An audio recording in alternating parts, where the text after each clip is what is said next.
Hello, everybody, and welcome back to another edition of A Handful of Hope. I am so happy and grateful to have Michael with us today. And Michael is someone who suffered for years with anxiety. He went from his suffering to being able to help thousands of people who often suffered from the same fate. From there, he went on to publish a best-selling book, Fearing Nothing, Achieving Peace of Mind in a Relaxed Body in a Stressful World. Michael has also created a program that has been widely successful to those who suffer, the Anxiety Masterclass, and he's about to release a new book titled Attitude, It Influences Everything. Michael, thank you so much for being here. This is going to be such an important discussion for us to have today. Thank you, Jesse. I'm excited to be here. I'm excited to answer any questions you might have or how we can provide some great value and be in a position to contribute to those that pay attention or are able to hear this message. And I'm so appreciative of that value piece, because I think where we're seeing a huge need for value right now, right, is with all the fear, with all the uncertainty in the world, there is coupled with it a massive level of anxiety. And being someone who has suffered from that for so long, I know you're going to be able to speak to that as much, because right now too, we're not only having people who have chronic anxiety, we've had people who have maybe never experienced anxiety before experiencing for the first time. So maybe we start there is for those who have never experienced anxiety before, how do they identify it? What is it that they should look for? What are some signs of it to be aware of? Well, it's a beautiful intro, really, of what you presented, Jesse. It's very accurate and truthful in today's society and our environment, and unfortunately in our culture, and unfortunately in cultures throughout the world, I suppose. I have had over the years people from various countries that you would never imagine have anxiety. And I'm not going to speak on a particular country because I don't want to sound off, but countries that maybe we even consider as third world countries that have reached out saying that they're having a hard time breathing and can't understand why they can't catch their breath, and they can't deal with anything in life anymore, and they're telling me they're suicidal. And it's fascinating in some way that they're not living in the United States, if you will, and that they're not under the same stress. But at the end of the day, the answer is that everybody has stress, and everybody, in fact, has fear in their life on some level or another. And fear ultimately is part of the process of where we get anxiety or where stress comes from. In my book, Fearing Nothing, I outline 9 particular words through an acronym that relate to the word stressors. And the letters that represent stressors is actually exactly where we come up with anxiety. And I won't go through all of them point for point, but ultimately the first one, oddly, is being smart. People that generally have higher levels of anxiety tend to have a higher level of IQ. And that probably may come across as random or odd, but it's just a reality. And if you look down all of these different, these acronyms, if you will, or these letters that represent different levels of stress, we're in an environment right now that would represent one of those things. And that is, and I haven't thought this out really to say which letter it would represent where we're at, but we're in a strange way, almost prisoners now of our own home. And so that's a struggle in itself, which brings about stress. And, we're unsure of what the future will hold, and we're unsure of our mortgage payments and if we're going to get a job, or if, whatever the case may be. And so I'm leading to your question. For those that have suffered with bouts of anxiety throughout their life, this really it's not affecting them as what you might think it would be. People that have anxiety, are they getting higher levels of anxiety? Not really, if that's not their real stressor in life. Some people have different different stressors that cause them to have the anxiety they do. But for people that are experiencing it for the first time, I think the first most important thing I would share with everybody is this: you're not alone.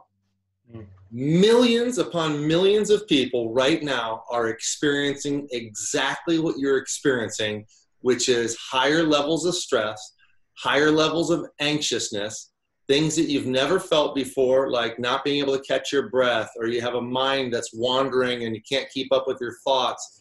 There could be a variety of different stimulus that's making this happen to you.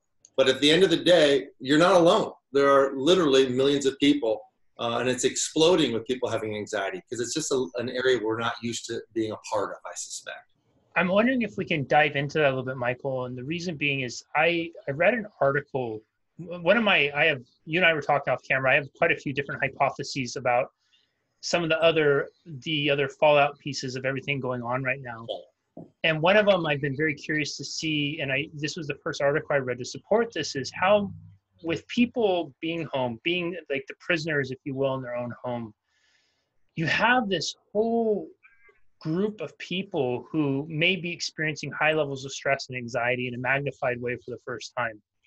And they're not sure what to do with it. And they panic, and they're calling and using very precious medical resources right now that really need to be allocated and available for what's going on with the coronavirus, the COVID-19. And this isn't to make small of what anybody's saying, but what I would love to come away with here is for those people to have an understanding of when it comes up, knowing now that they're not alone, knowing that there's likely somebody else, millions of other people who are going through and feeling maybe physiological symptoms, the heart palpitations, all that type of stuff. What are some things that they could do when they start to feel that stress level rising that would help them, I don't know if calm is the word, or try to corral it in the moment so they don't feel like it's so out of control that they might have to reach out for medical help in that moment? No, that's a beautiful question. I'm glad that you asked this. And so obviously you're very well prepared to ask these questions. I would tell you that the first thing that comes to my mind in sort of maybe a little bit of a redundancy on my part is that what people are experiencing right in this very moment are completely normal. There's three things that people attest to when they experience anxiety for the first time. And it's really these three things that make people just go bonkers. And that is the number one, is that they're the only one that has it. And that's one of the reasons I share with the audience that you have here, is that it's normal. This is normal. This is normal. You are normal. And so the second is, oftentimes we think we're going to go crazy. And there's never been a case in millions upon millions of people. There's 41 million people in the United States alone that suffer from an anxiety disorder, let alone experiencing anxiety for 30 days or 6 months or a month and a half. That's not even on a statistical viewpoint. But that is that there's never been a case where somebody's gone crazy. You know, because what is it to be crazy? Well, without getting into any real detailed medical terms, the reality is that it's like two different entities. Anxiety has nothing to do with mental health in relation to psychosis or schizophrenia, which tend to be legal names for crazy, without going, off on a tangent. And so the third thing that most people have, it's a myth that is an issue for people, is that they not only feel they're the only one that has it, they're not only feeling that they're going to go crazy, but they're also going to die. And Jesse, as you pointed out, the physiological symptoms of anxiety, they're real. They're not made up. They're not made up where somebody says, oh, you're just being crazy. You're just thinking that. No, if you have a heart pain, you have a heart pain. And there's no, I can't tell you, you don't have one, and no psychiatrist or psychologist can say to you, no, you don't have that right now. If you feel pain in your heart, it's reality. But 99 times out of 100, for a person that's struggling with anxiety, it's the level of stress that their body has been put into, that state of worry, concern, rumination of thoughts. And so your chest tightens up. And like any muscle, when a muscle is put to the test and being held captive of a contraction for so long, eventually it starts to hurt. And so that is generally what typically happens to an individual. Now, again, there's a lot of physiological things that take place in your body.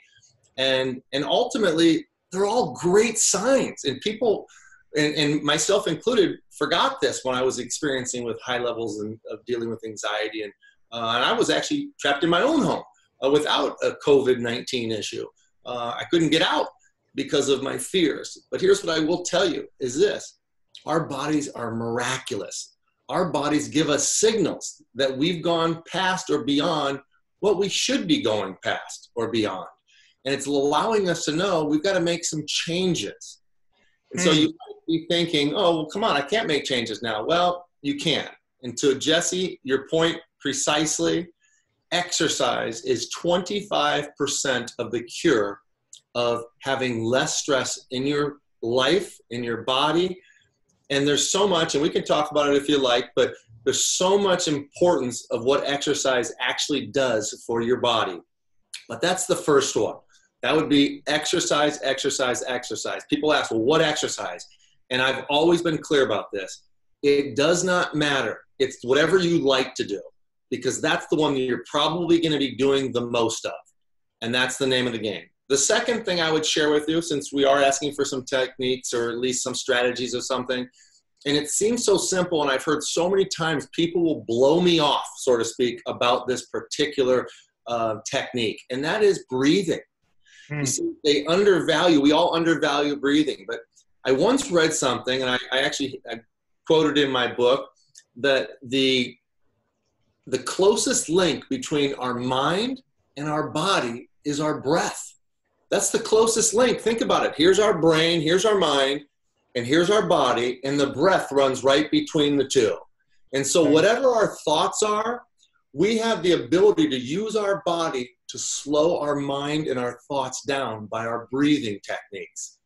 And, this is why meditation has been around for thousands of years. And, and people that are religious, like myself, there tends to be this fear of that we're going to get involved in something that's not part of our religion. But that's not what I'm asking you to do. I'm asking you to do what you do every single day of the week, which is to breathe. In this case, just breathe slowly. From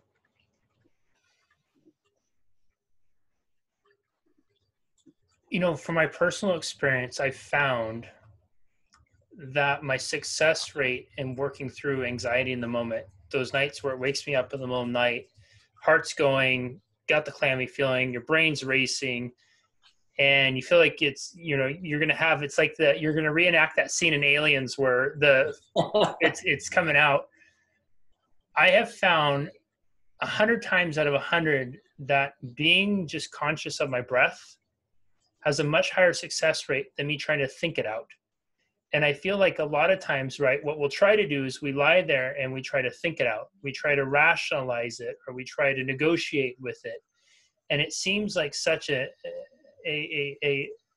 exercise in absolute futility, but yet we'll do it. I mean, can you share on that one more? Why do we try to do that? Why do we bypass our breath altogether? Why do we bypass our body? Because then, the other piece is getting up and moving, and we sit there and we try to have that almost jujitsu match with the thoughts in our head. Yeah, that's good. That's beautiful. I like that. So I got a great answer for that. And I think that somebody that's watching me, maybe watching my facial, when you started to speak about your actual experience with anxiety, I tend to get excited. And it's so bizarre because I'm excited because I'm hearing another human being that had experienced something that I have experienced hundreds of times over.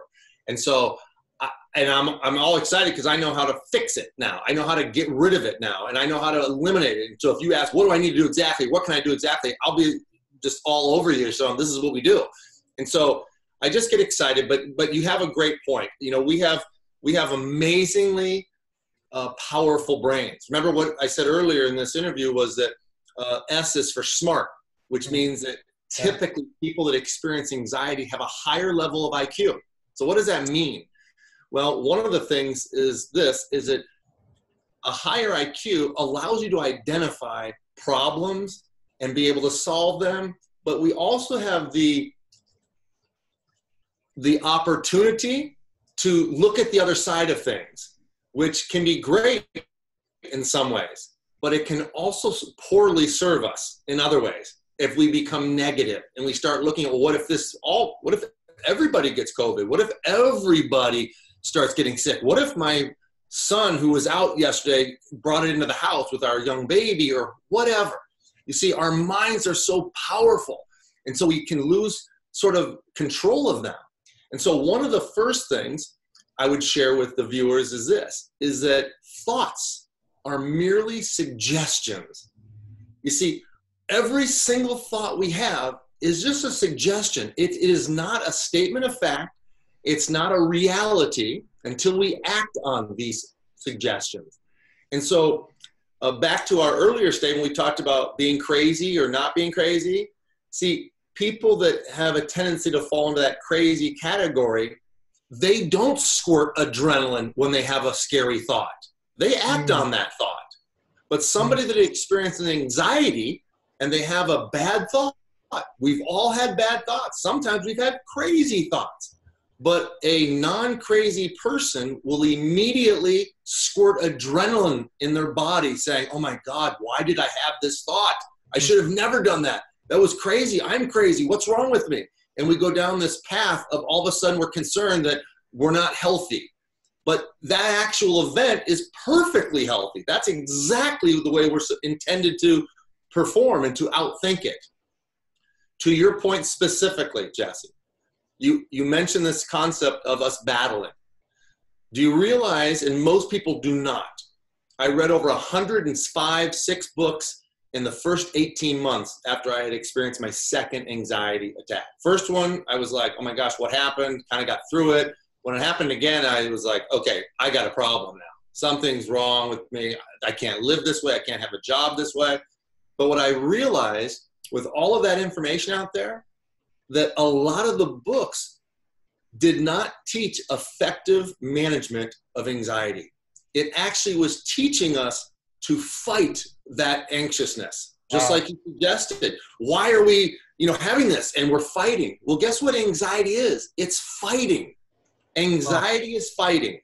And so when we start to battle our suggestions, we're now only raising our level of stress. We're raising our level of fight. If you were to get into a fist fight, what happens? Our adrenaline rushes, and then we get argumentative or we get into a physical altercation.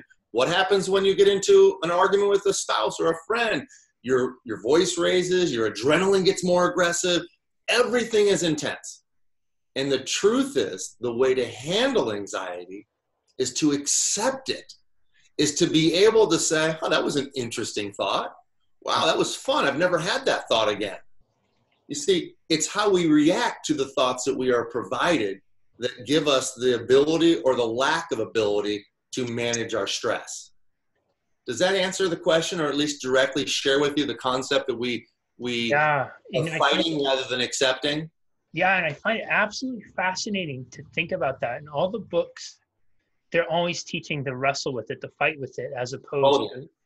That's such a fascinating insight. And as you're saying that, I have this Rolodex going through my mind of materials I've read on anxiety. And as I'm reviewing it, I can totally see that it's just it's never really given that versus just having it. I've always told people, treat emotions as they're not as facts, but as messengers. They're coming there, they're showing up because there's something to learn from there. There's something to have a conversation with. Just like, if you and I are on opposing, you and I were just dipping our toes lightly in politics before we got on here. But if you and I were on opposing political sides, right? The way we're not going to go about trying to get you to understand my view and me to understand your view is to sit there and argue with one another and say how wrong I am and how stupid you are, right? That's right. Right? What we're going to do is we're going to sit there and we're going to have a conversation. I'm going to learn why you believe what you believe. You'll learn what I believe. And then I'm going to present what I believe in a way that correlates to what you believe and vice versa. And in that, we may not have a change of opinion, but we'll develop a mutual respect and understanding. Good. And perhaps more importantly, we can hold space for a why this is the way it is. And I love what you just said about the fighting versus just is entertaining that conversation with it, right? Of just holding space. Well, that's really interesting. What a clever thought that is, and acknowledging it from the frame that, because I think sometimes the inner dialogue is that, well, I'm stupid, I'm crazy. Right. But it's actually the opposite. You're completely rational. You're completely sane. You're a 1000% member of the human race, and you're actually really friggin' smart. That's why you're having this experience in the first place. So learn. Let me piggyback on that, Jesse, because one of if I'm not saying that people are dumb, but we have higher levels of IQ, but I will say this: the general characteristics of a person that experiences high levels of anxiety, generalized anxiety disorder, people that have anxieties or phobias and things of that nature, they generally have higher levels of IQ. The secondary thing that they may involve as their character is that they also are very creative. So they have creative minds that can make them look at both sides of the token, both sides of the story, the good, but also the bad. They can cleverly create stories for themselves that can be kind of scary. And the ability to do both of those can kind of be not great. But here's the third element of a characteristic trait that puts them in a category that they are almost guaranteed to struggle with anxiety. And that is that they have sensitive bodies or sensitive minds. If somebody insults you, does it bother you? For some, it actually doesn't. They're like, wow, that guy's a jerk. And that's that. Yeah. But other people can say, why does he think so poorly of me? Why do they feel that way about me? And so we become sensitive. Being sensitive mentally can oftentimes be also sensitive physically. In other words, if you take medication, and you can take 2 Advil as an example here, I can take 1 and get rid of a headache, no problem, because my body is hypersensitive. It's always been that way. In fact, there's research that shows genetically, and that's why people that have anxiety can have parents that had anxiety, and their kids can have anxiety, because it's genetic. They've done research in hospitals where they make a loud noise in a nursery, and 1 out of 3 kids will right away cry. Other 2 are just out cold and no problem. And that's a hypersensitive human being. But when you have all 3, it just is chaotic for your body. It's chaos. It's sort of an unfair experience that you not only are smart, but you're also creative. So you're scaring the hell out of yourself and your body can't handle it. And that's the recipe for sort of a disaster that I help a lot of people overcome and fix. Does that make good sense to you? That makes total sense. And okay. The question that's popping up for me right now is I'm 100% with you on this. And I love this. And I'm thinking now the person who's hearing this and they're saying, okay, that makes sense. I get it. I feel that. I resonate with it. It's good to know I'm not alone. This is wonderful information. It applies for everyone else. The reason it doesn't apply for me is because mine's different. When I start to feel mine, I feel frozen and I can't do anything. There's nothing I can do, but I have to just lay there and let it take over me. I'm absolutely powerless to do anything about it. I'm smiling because I love that question, because here was my challenge. I suffered for 25 years because of that question. Remember, we're creative. We're hyper smart, let's call us. And so, you know what I said to myself all the time when I was meeting with different psychiatrists, psychologists, doctors, every single type of healer and energy healer and nutritionist. And I mean, I have a list that's 40 different doctors deep and specialists and biofeedback and just looking for answers. The problem was exactly that. I kept still looking and I lacked trust that maybe these people that had said that this is what they had and experienced and this was sort of the way out that helped them, I would start it and then I would implement it a little bit, but I never became a master at the tools they were trying to share. And so I was always saying, gosh, but mine was a little different. Well, here's the answer. We are all different. We all will experience anxieties even differently, right? You shared an example. I've had people that I've helped treat that go frozen, paralyzed. I've had people that they're not even conscious. They're asleep and they wake up just freaked out. And in the beginning, I used to think, gosh, I don't have that. I don't know how to deal with that. But at the end of the day, it's all the same stuff. We all have the same DNA in one respect that says that we're human beings and stress causes us to have elevated levels of adrenaline in our body, and then our body reacts to all of that stress. And then the outcomes can be responding a little bit differently, sort of what our weak link might be. Some people get stomach aches and start having, bowel issues, while others have to run away. And there's lots of different responses to all of it. But in the end, it really is all the same stuff. And the cure and the fix to it is all really the same stuff. And you know who dislikes me the most, Jesse? Are people that are all taking medication and they're all struggling. And here's my message to them, is that our attitude can help us go from victim or lifeless to a new life. Because I was that victim.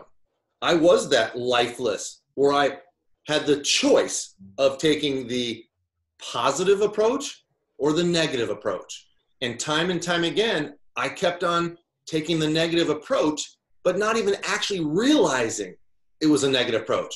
I just kept on trying to find more interest. Like, gosh, that doesn't sound exactly like me. And I used a lot of excuses to say, well, that's probably not me. I've got something different. I've got something different. Well, I then got involved in different groups where there was 50, 60 people that we all said the same thing in private. And it was like, wait a minute, you think you got, no, you sound exactly like, Glory over there, and you sound like it. And then all of a sudden they were like, well, Mike, you sound like John over there. He had that same thing. I was like, well, maybe John and I should talk, right? And it was classic. It was like we were all pointing fingers and not taking any responsibility for ourselves and just saying, well, I'm mentally unhealthy. I've got some mental issues. Wow. And so, hey, it's a challenge, and it's a tough subject to broach a lot of times. And I do have people that will lash out to me and they say, you don't understand. And I never like to laugh at them or say, you know what, no, you don't know who you're talking to. You don't understand what I have dealt with. Because I'm the same person if I said that as them, as saying I'm also the victim.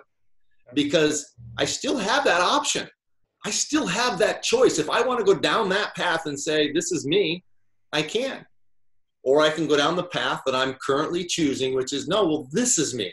And it's the same me, by the way, but it's the me that's choosing to be optimistic about contending, accepting, and learning the real tools of how to deal with stress, anxiety, and all that goes with it. There's something you said in there, and I want to quickly touch back on it about trust. How big of correlation is there to a lack of trust to an increase in anxiety? It's massive. It's so massive, Jesse. Here's why. The cornerstone to all anxiety is control. You see, germophobics, what are they trying to do? They're trying to control sterilization. That's impossible. We live in the Silicon Valley, just outside the Silicon Valley area, and they have clean rooms. And for any of you that are watching this don't know what a clean room is, they have digital instruments that make sure a room doesn't have dust in it. Dust.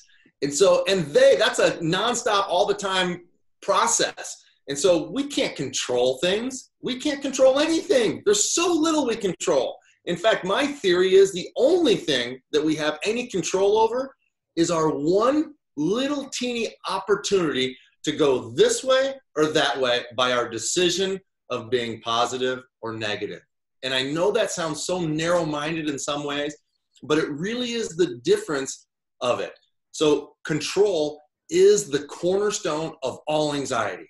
And that goes with flying, that goes with speaking in public, that goes with germs, that goes with animal phobias, that goes with everything, driving on the freeways.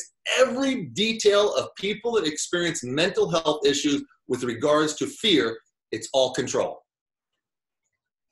And it's a shame because many, many, many, many people that experience anxiety have great religious beliefs, have great Christian beliefs, Wow. And various different types of religious beliefs. And yet, it's almost like the other side of that control is a lack of trust, right? The person who's on the freeway, they don't trust that the other person's not going to cross over in their lane. Yes, thank you for clarifying that. That's right. So control to me means lack of trust. Okay. Yes, yes, thank you. Yeah. One thing I would feel that I've left your audience off and not given them the full Monty, if you will, and that is, we talked about breathing, and that's sort of the go-to approach to lowering your stress level. And then second, we talked about exercise. that reduces your anxiety levels because it's reducing your adrenaline that's currently in your body. It's also, exercise is also building up a tolerance to feel what it feels like to have higher levels of adrenaline in your body. That's what actually is happening when you're exercising. And then to be okay with that. See, this is the hardest part about anxiety. If we're under stress, somebody pulls a gun on us or pulls a knife on us or something like that, we immediately would be freaked out, have all this adrenaline in our bodies. That would be perfectly normal and everybody would expect it. What's not expected is you're sitting at your desk and all of a sudden your heart starts pounding and all of a sudden you start sweating and you can't think straight, and that seems unnatural, seems crazy.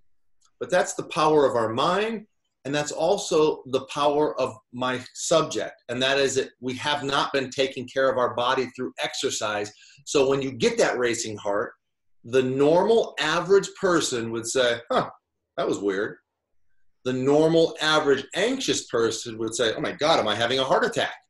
And those two directions now cause either a relaxation. Oh, that felt weird.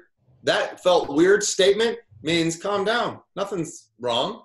But, oh my God, I'm having a heart attack. Now somebody just pulled a knife on me mentality. Holy crap, I'm in danger. Does that make good sense? Yeah, that makes perfect sense. So here's my full Monty, if you will. We talked about the whole concept over acceptance and the acceptance of this and to not fight it. But one thing that we didn't talk about that really was probably what made my book become so talked about, if you will, was this. And I won't give you my whole story as to what happened to me, but ultimately I discovered something that's even better than just accepting it. And that is that our brains and the way they work and the way they operate are all done through questions. Everything we do, we ask things of ourselves, right? We ask, you know, is Jesse paying attention to me right now? Is Michael sound good while he's talking to my audience? Am I enjoying this message? Do I like what Michael's saying? Is Michael full of baloney or does he have good wisdom? We're always asking those questions. And then our brain, we either agree with it or we reject it. But when we're in an anxious moment, understand this. What we're actually doing when we're having eyes opened up wider, all that's part of our biological changes in our body. And we start asking questions of ourselves. And usually those questions are very demeaning and very, I've got to get out of here. I've got to get out of this feeling. And so it's fighting. Even running is actually fighting. Does that make perfectly sense? Yeah, absolutely. Okay. And so when I say that, you know, there's a fight or flight, we all are aware of that. Well, even running is part of admitting that you're fighting this. But here's another approach, and it's the approach that works the most unbelievable, and it will stop every single anxiety attack in moments. And that is not only to just accept, but to ask for more of the anxiety. And here's the reason why. When you started having that, what you talked about earlier, Jesse, where you were saying, hey, I started getting clammy hands, all that stuff. What's happening is your brain is circulating and telling your body various messages. Like, oh my gosh, why am I feeling that in my arms? Am I nervous? Am I stressed? Am I having a heart attack? You start questioning a lot of things that might be a worry to you. Well, your worries could be different from John, Lori, Susie, Karen, you know, Tim. They're saying other things. But those other things are still anxious statements that then escalates that level of adrenaline, thus escalating your stress, thus escalating anxiety. The key is to begin to ask for more of that. I want to feel more anxiety. I want to feel my heart race so hard that I can just feel it pounding out of my chest. Here's what happens. I call it the hoax. And the reason why is because it's a paradox. The way our brains work is a paradox. In other words, if I came to you and said, hey, do me a favor, Jesse, check this out. I want to feel nervous. So when I come around this corner right here on the corner of my house, I want you to jump out and scream and yell at me. Well, guess what's going to happen? I'm going to walk out and you're going to scream and yell at me and I'm going to say, yeah, I knew you were going to do it. So nothing happened. And so watch what happens to our brain when we ask for more. Our brain The only benefit of our brain is it's to keep us alive. That is what our brain's primary function is, to keep our bodies and mind alive. And so that's why it gets nervous, throws all this adrenaline around. Well, what happens is when you say, hey, make my heart pound like crazy, our brain does not understand that message. And so the message it receives is, this person is not threatened anymore. And so he must be okay. And thus, all of a sudden, on a low-level stress, you start to see a reduction in your anxiousness. When you're asking for more introduction of what it's using to help you get out of a bad environment, because that's what you're doing when you're saying, I need to get out of here. Those are messages being sent. And the more you say, no, I want to experience it. I want to experience it. Bring it to me, brain. I need to feel what it feels like. Your brain is shutting down, saying, I don't understand. I don't understand. And now it's no longer sending you those messages that are opposite to that, which are, get out of there. You need to retreat. You're having a heart attack. All of that. It's tough to explain, tough to comprehend, but I share with you, it has helped thousands upon tens of thousands of people to be able to manage their levels of anxiety to a point where I get a lot of thank yous. I'll leave it at that. Michael, this has been absolutely incredible. And everybody, rewatch. There is so much in here about tackling stress and anxiety, from simple things to do in the moment of exercising and breathing to just actually sitting there and having that conversation, to what really blew my mind is just what Michael finished up on, is asking for more. I've never heard that before. And when he said it, I could feel it in my body, the truth of it all. And I love the parallels that get drawn to anxiety, the correlations, the lack of trust, and how important it is to remember that you're not alone, that so much of it is compounded because we're so intelligent, because we're so smart, and because we think that we're the only ones going through this, and that there's power in knowing that you're not. And for those of you who have been there before, those of you who are going through it for the first time in light of what everything's right now, there is 7-8 billion of us around the planet that are feeling it to some degree. And what that means is it doesn't mean you're broken, wrong, or crazy, or powerless or anything. It actually means the exact opposite. It means you're smart, intelligent, powerful, and you have choice in this all. And if you find yourself in that place, I encourage you to come back, rewatch this, and really, whether you start with the breathing, you start with the exercise, or you just start asking for more, really dive into what Michael shared here. There is so much wisdom for addressing stress, addressing anxiety, and not being a servant to it, but learning to really become the master of it and your life. And Michael, this is absolutely incredible. Thank you so much for sharing so generously your magic, your gift, and your wisdom with us today. This has been a real treat. Thank you. Awesome, Jesse. No, I've been excited to be here. Thank you for having me. And I'm sure that if people utilize the tools that we've talked about, they will see reduced stress, they will see reduced anxiety, and they can begin to live a little bit happier life for sure. Yeah, absolutely. Hey, everybody, we'll see you next time on another edition of A Handful of Hope. Until then, we'll see you then. Bye-bye. Thank you.